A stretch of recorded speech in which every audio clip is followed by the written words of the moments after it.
Olá, seja bem-vindo de volta às nossas aulas de grego intermediário aqui da Escola Charles Spurgeon Online.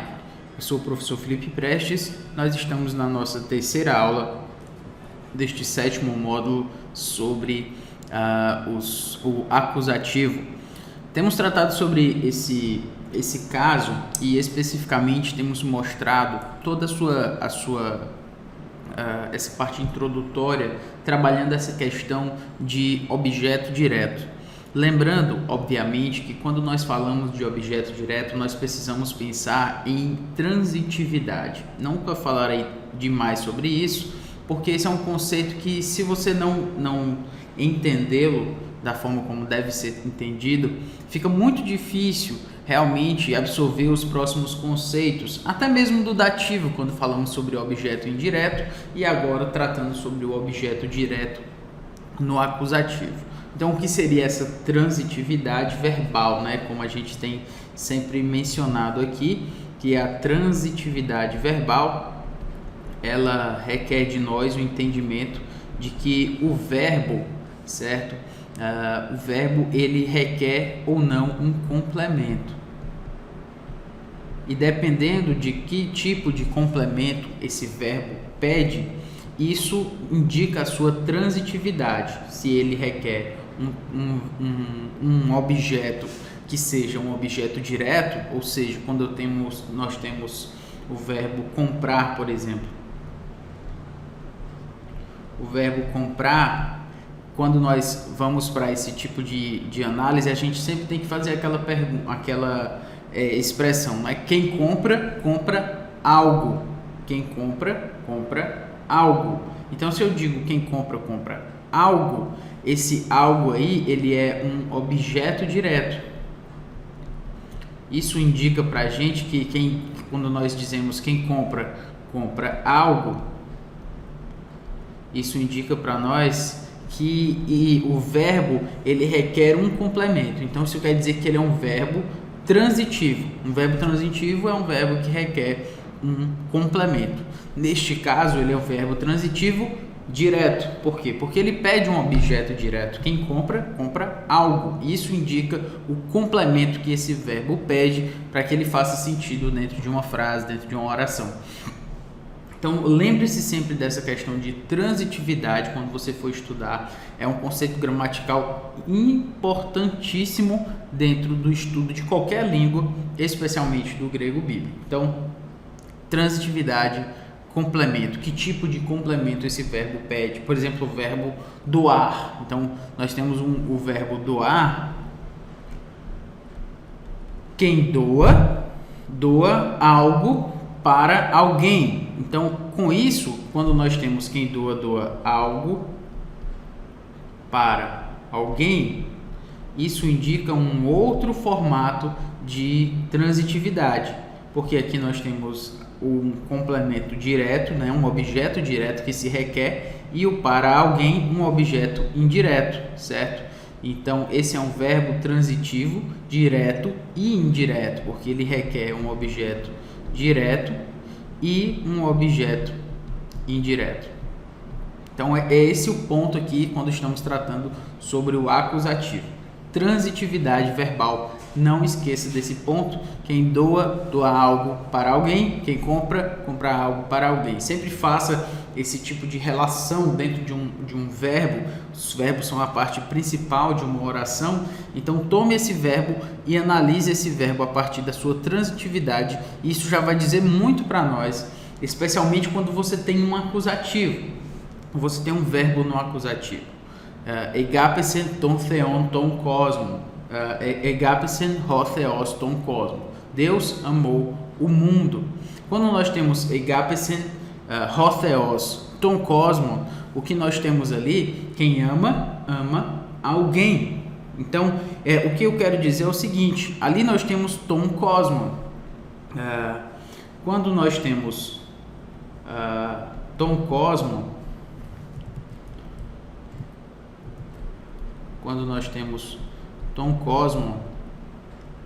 o que nós temos, na verdade, é um acusativo. Lembrando que o acusativo normalmente vai estar ligado a um verbo. No caso, o verbo. Deixa eu melhorar isso aqui para não ficar tão desorganizado, certo? Melhorar essa linha. Pronto. Isso. Então, no caso do exemplo aqui, João 3,16, nós temos Egapesen,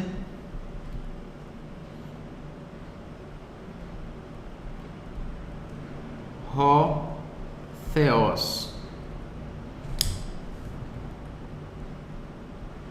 Egapesen ho theos ton cosmo. Poxa, o que é o que eu estou procurando aqui? Eu estou procurando um acusativo. Está aqui o meu acusativo. Ele está na forma que eu conheço acusativo, que significa então que eu preciso analisar que tipo de acusativo é esse. É um assunto para uma outra aula. E ainda com a noção, esperando um objeto direto, ainda com essa noção em mente, a gente tem que olhar então para o verbo, já que nós temos um acusativo que normalmente está ligado a um verbo. Que verbo é esse? O verbo é o verbo egapesen, amou. Aí nós fazemos a pergunta: quem ama, ama algo. Então o que fica claro para a gente é que o verbo amar aqui, no caso aí conjugado, né? Mas ele é o verbo amar, no caso conjugado para amou, nós temos um verbo transitivo, porque quem ama, ama algo ou alguém, então ele requer um complemento, e no caso um verbo transitivo direto, nesse sentido, porque ele requer um objeto direto, quem ama, ama algo ou alguém, neste caso, Deus amou o mundo, então neste caso aqui, o ton cosmo é um objeto direto. Espero que você tenha compreendido essa questão aí, porque ela é fundamental para os nossos próximos passos aqui dentro da introdução ao acusativo. Tendo explicado esse ponto, vamos aqui para a definição geral do acusativo, certo? Em suma, embora o acusativo possa ter sido justificadamente considerado o caso padrão, lembra que nós estávamos falando nas aulas anteriores que o acusativo ele era um caso que seria chamado, como em outras vezes, né, como na gramática se poderia chamar, um caso não marcado, ou seja, é o caso comum, é o caso padrão, não tem outro caso para usar, você usa o acusativo. Era essa a ideia no grego clássico. Mas o que acontece? Quando vai para o grego koiné, com a evolução da língua, são necessárias algumas nuances a mais para entender o seu papel no Novo Testamento. No Novo Testamento, o acusativo não é tão caso não marcado assim. Ele diminui a sua frequência, entenda isso. Quanto menor a frequência, maior seria essa marcação, ou seja, não é mais o caso geral que se usa toda vez, é um caso que se usa em momentos específicos, em nuances específicas, esse é o ponto. Então, o acusativo era certamente o caso não marcado, no que se refere aos objetos diretos, no caso do Novo Testamento, mas, para a maioria das outras categorias, ele tomava uma força semântica diferenciada. Ele continua sendo o caso não marcado, o caso geral, quando se trata de objeto direto. Quando se trata de objeto direto, eu espero um acusativo. É isso que vai me vir à mente, né? Espero que seja um acusativo. Caso não seja um acusativo, aí é que é o marcado. Se eu tenho um dativo de objeto direto, opa, isso é diferente, porque eu espero que, na verdade, o objeto direto venha do acusativo e não do dativo. Então, isso se chama ser marcado. Por quê? Porque ele é o diferente. O não marcado é o que é normal. No caso, para objeto direto no Novo Testamento, o caso acusativo é o mais comum, é o caso não marcado. Mas quando nós passamos para outras categorias do acusativo, que não são de objeto direto, acusativos de tempo, acusativo de outros pontos que a gente ainda vai falar, aí o que acontece é que nós temos aquilo que é não marcado, ou seja, não é esperado do acusativo que seja essas outras categorias. Então, a gente precisa analisar por que o autor usou o acusativo dentro dessas situações. Então, por essa razão, não podemos chamá-lo de caso não definido no caso do Novo Testamento. Definitivamente o acusativo não é um caso não definido, ou seja, não é o caso geralzão que cabe para qualquer coisa. Ele cabe, na maioria das vezes, para objeto direto, isso está correto, mas para outras categorias não. Sendo assim, ele não é o caso geral, o caso não marcado, como se era no grego clássico. Ele tem uma nuance específica e uma significação específica para quando a gente vai analisar a frase, ele faça o sentido ali como a gente espera que ele faça. Muito bem. Nesse sentido, o escopo com menos objeções, ou seja, nós temos que analisar o caso da seguinte forma, né? Nós temos o nominativo, o genitivo, dativo e o acusativo. Temos o vocativo também, vamos colocá-lo aqui, o vocativo. Esses casos todos, eles têm um escopo, ou seja, eles alcançam, eles abarcam uma gama de significação, uma gama semântica específica, certo? E quando a gente estuda na introdução dos casos, a gente tenta entender o que é mais basilar, o que é mais essencial no acusativo. Então, nesse sentido, se a gente tenta buscar o que é essencial ao acusativo, o que não é simplesmente das circunstâncias, do contexto em que ele está inserido, mas o que é próprio do acusativo, o que é que vai acontecer? O que teria menos objeções para os usos dos acusativos seria descrevê-lo como o caso da extensão ou da limitação. O acusativo, então, mede uma ideia em relação ao seu conteúdo, ao seu escopo e à sua direção. Então, deixa eu explicar aqui o que é isso. Vamos olhar aqui, né? Ele é usado primariamente para limitar a ação de um verbo em relação à sua extensão, à sua direção ou à sua meta.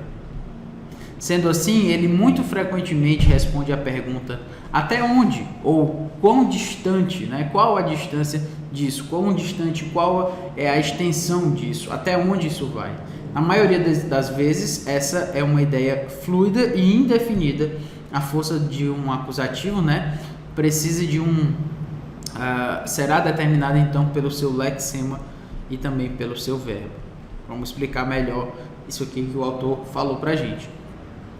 Ele é usado primariamente para limitar. O que significa limitar a ação de um verbo?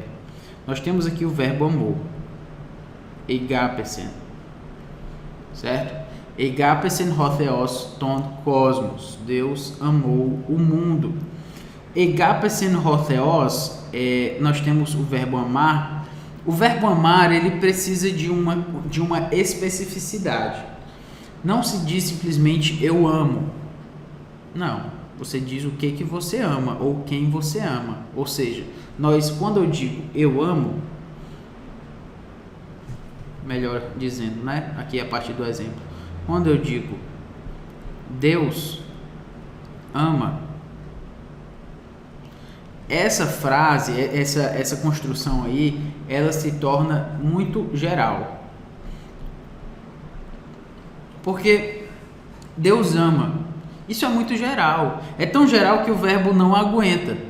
Quando você diz Deus ama, você justamente pergunta, Deus ama quem? No contexto em que nós estamos falando aqui, você pergunta, Deus ama. Ama quem? Quem que Deus ama? Ou o que é que Deus ama? Então, eu preciso limitar a ação de amar. Limitar não quanto ao seu poder, neste caso, mas quanto à sua extensão, ou seja, para onde vai o amor de Deus? Ele vai para onde? Qual é a limitação disso? Não a limitação de poder, lembre-se disso, não é a limitação de qualidade, é a limitação no sentido de em que direção vai, para onde vai esse amor. Isso seria limitar, sair do geralzão aí, que não faz sentido, Deus ama, para o particular, Deus ama alguém. Então Deus ama, ou amou no caso, né, o mundo. Opa, quando eu coloquei esse objeto aqui, o que eu fiz foi ser específico. Eu limitei a ação do verbo. O verbo antes era geral, Deus ama. Agora ele é específico, Deus ama o mundo. E esse é o papel do acusativo de uma forma mais geral, né, de uma forma mais ampla. O papel do acusativo é limitar a ação do verbo quanto à sua extensão, ou seja, Deus ama é muito geral, o mundo, limitei a sua extensão. Quanto à sua direção, exatamente, ele ama em direção ao mundo, ele não ama em direção a todos os lugares, nesse sentido, quando eu estou falando assim, Deus ama o mundo. E também com relação à sua meta, né? Exatamente, o mundo, não é todas as coisas, todas as pessoas, no sentido assim, mais lato, Deus ama o mundo. É este o ponto aqui que está sendo que se está querendo trazer para a gente.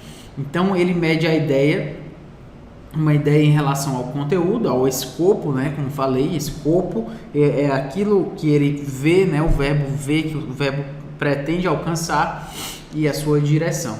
Deus ama o mundo. Então todos esses pontos aí para deixar claro para a gente qual é a noção mais geral do acusativo. Então, nesse sentido, nós perguntamos até onde, né? A pergunta, Deus ama até onde? Em que direção? Em que extensão? Deus ama o mundo. Então, essa pergunta, até onde ou quão distante, essas perguntas, elas são, de uma certa forma, respondidas pelo acusativo. Na maioria das vezes, essa será uma ideia fluida e indefinida. Nem sempre, quando a gente vai ter um acusativo, vai ficar tão claro para a gente se ele está limitando o escopo, ou direção, ou conteúdo, se ele está limitando a ação do verbo quanto à sua extensão, ou com relação à sua meta, ou com relação à sua direção. Muitas vezes isso não vai ficar claro. Então, o que eu quero dizer, e que Daniel Wallace nos faz lembrar, é que a força de um acusativo, obviamente, vai ser, na sua maioria, determinada pelo seu lexema, ou seja, pela própria palavra que tomou o acusativo. Então, a força do acusativo vai estar na sua própria palavra. No caso aqui, a força do acusativo está em tom cosmo. Por quê? Porque é essa palavra aqui que recebe o acusativo. A ideia do acusativo está ligada a essa palavra aqui. Deus ama o mundo, é um objeto. Esse objeto, obviamente, está cheio de pessoas, mas é um objeto. Deus ama em direção a isso, em direção ao mundo. E, obviamente, em relação ao verbo a que ele está relacionado. Então, como eu já tenho mencionado aqui, dois elementos importantíssimos para a análise do acusativo: o próprio acusativo em si, obviamente, mas também o nosso verbo, o verbo que está ao qual o verbo ao qual o substantivo ou adjetivo, enfim, no acusativo estiver ligado.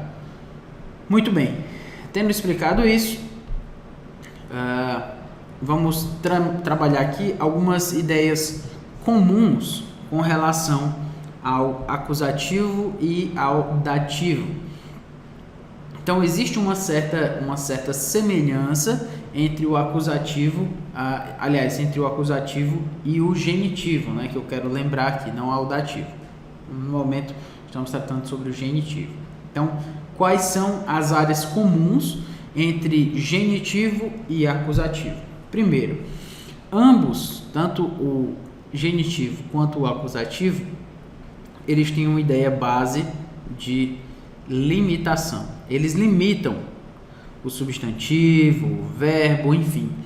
Eles tiram aquilo do que seria mais geral, como eu falei, né? Amor, amplo, o mundo, limitado, né? Limitado em relação ao escopo, à direção em que esse amor vai.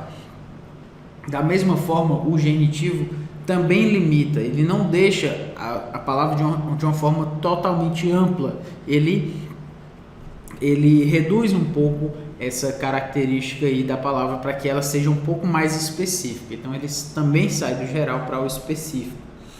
Então, nós temos que o genitivo, ele limita quanto à qualidade, desculpe.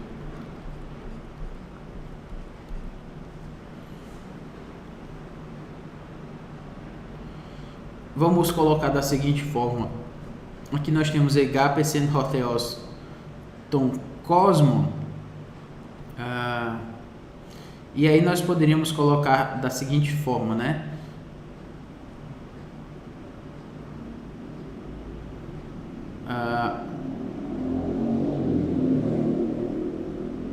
Se nós colocássemos ton cosmon e aqui nós colocássemos, não tem essa parte aqui no original, mas só para que você entenda. Se nós tivéssemos egapesen hotheos ton cosmon autu. Eu coloquei o autu aqui por quê? Porque autu significa dele. Está no genitivo. Certo? Então por quê? Por que eu fiz isso aqui? Para que você entenda o seguinte. Quando eu digo egapesen hotheos ton cosmon, eu estou limitando quanto à quantidade. O tom cosmo indica para a gente a quantidade ou a extensão, para onde esse verbo vai. No caso, quando eu tenho tom cosmo autu, esse autu aqui, ele limita quanto à qualidade, certo? Por que ele limita quanto à qualidade? Porque eu digo, Deus amou o mundo dele. Deus não amou qualquer mundo. Deus amou o mundo dele. Esse dele aí é uma limitação. Nós poderíamos dizer que Deus ama o mundo, mas aí poderia ser qualquer mundo. Estou dando um exemplo aqui, é uma hipótese, certo? Mas não é hipótese, né? É só um exemplo aqui para fins de argumentação. Deus amou o mundo, e aí vamos dizer que houvesse outros mundos que não fossem de Deus, ou pelo menos quando eu digo o mundo de Deus, seria um mundo específico, planeta Terra.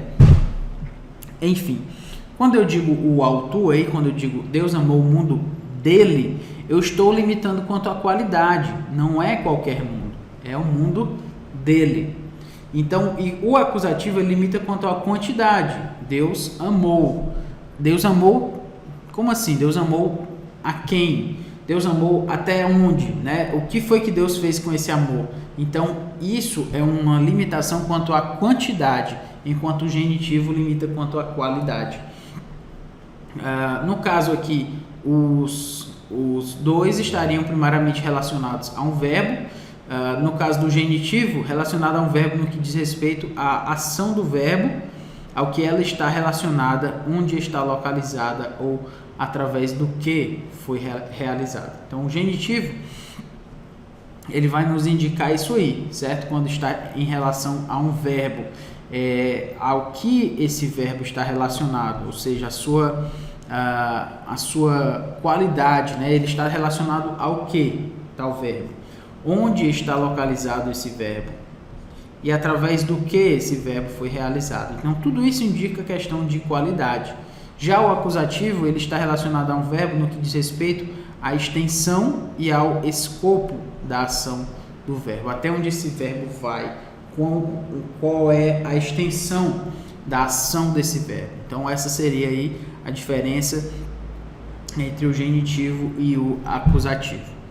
Tendo tocado nesse ponto, o que nós podemos lembrar é que as categorias do acusativo, como a gente vai estudar, elas podem ser agrupadas sob 3 subcategorias.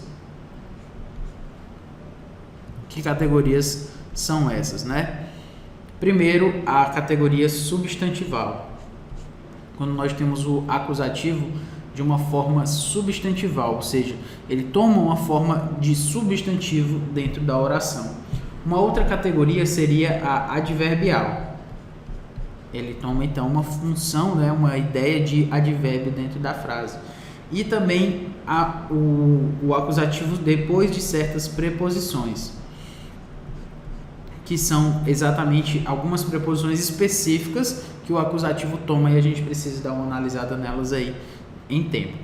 Tais categorias não são completamente absolutas, mas podem ser vistas como guias úteis, certo?